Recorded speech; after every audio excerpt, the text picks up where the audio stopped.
अरे अब कुछ मत पूछ विमला, लाख जतन करने के बाद भी महीने के आखिर तक हाथों में चमन्नी भी नहीं बच पाती। कभी अपने लिए कोई छोटी सी भी चीज लेनी हो तो 10 बार सोचना पड़ता है।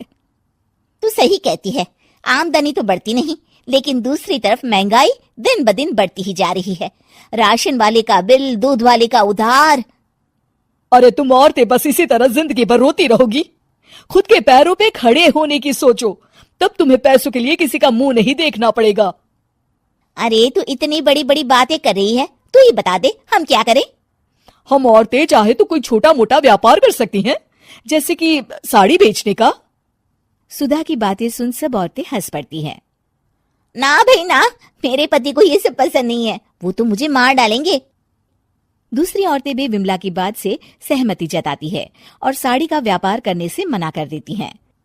अगले दिन सुधा अपनी सास से ये बात कहती है। बस अब यही काम रह गया था, सारा दिन यही सब सोचती रहती हो। अरे बढ़िया आई साड़ी बेचने वाली। तभी वहां सुधा का पति विवेक आता है।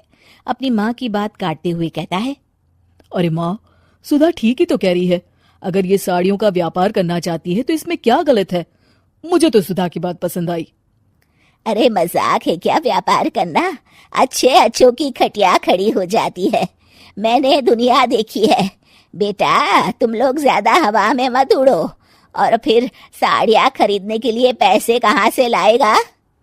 तुम उसकी चिंता मत करो माँ, मैं देख लूंगा।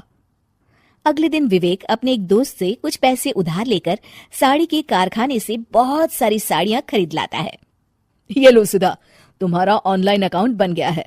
अब लोग घर बैठे तुमसे साड़ियाँ खरीद सकते हैं। ये तो बहुत अच्छी बात है। हाँ, और इतना ही नहीं, मैंने इसमें सभी नई डिजाइन की साड़ियों की फोटो भी अपलोड कर दी है। अब बस तुम देखती जाओ।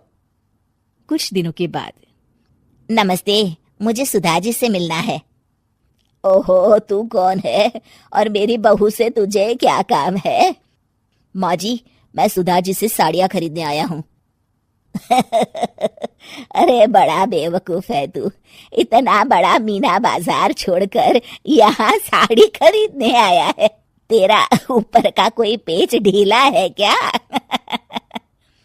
अरे माँ जी, आप नहीं जानती, आजकल ऑनलाइन का जमाना है, समय और पैसे दोनों की बचत होती है। तभी वहां सुधा आ जाती है। सुधा बिरजू को साड़ियाँ दिखाती है। क्या बात है सुधा बहन जी, आपके पास तो बहुत ही सुंदर सुंदर साड़ियाँ हैं। एक काम करिए, ये वाली दे दीजिए और ये वाली भी। छोड़िए, एक काम करिए, ये सभी ही दे दीजिए। सुधा की सास हैरान रह जाती है। अरे इतनी साड़ी का तू करेगा क्या? अरे माँ जी, मेरी बीवी पहनेगी। अरे कितनी बीवियां है तेरी? माँ जी आप भी ना, बीवी तो एक ही है। पहले तो मैं 2-4 साड़ियाँ लेने आया था, लेकिन अब पूरी 20 साड़ियाँ ले जा रहा हूँ। ये लीजिए सुधा बहन जी, आपके पैसे, चलता हूँ। धीरे धीरे सुधा के द्वारा घर में खोली गई छोटी सी दुकान चल पड़ती है और देखते ही देखते सुधा के घर ग्राहकों की लाइन लग जाती है। पैसों की आमदनी देख सुधा की सास की आंखें फटी की फटी रह जाती है। जा बहू, अब तू थोड़ा आराम कर ले, इन लोगों को मैं साड़ियाँ दिखा देती हूँ। माँ जी आप?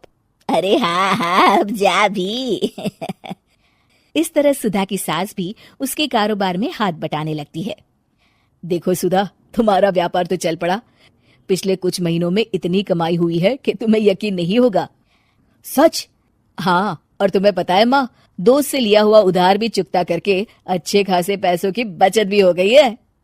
सुधा की सास अपनी बहू और बेटी की कामयाबी पर बड़ा खुश होती है। बहू की तरक्की देख के मैं बहुत खुश हूँ बेटा। तूने साबित कर दिया कि अगर पति का सपोर्ट मिले तो पत्नी कुछ भी कर सकती है। जी माँ जी, आपने बिल्कुल सही कहा।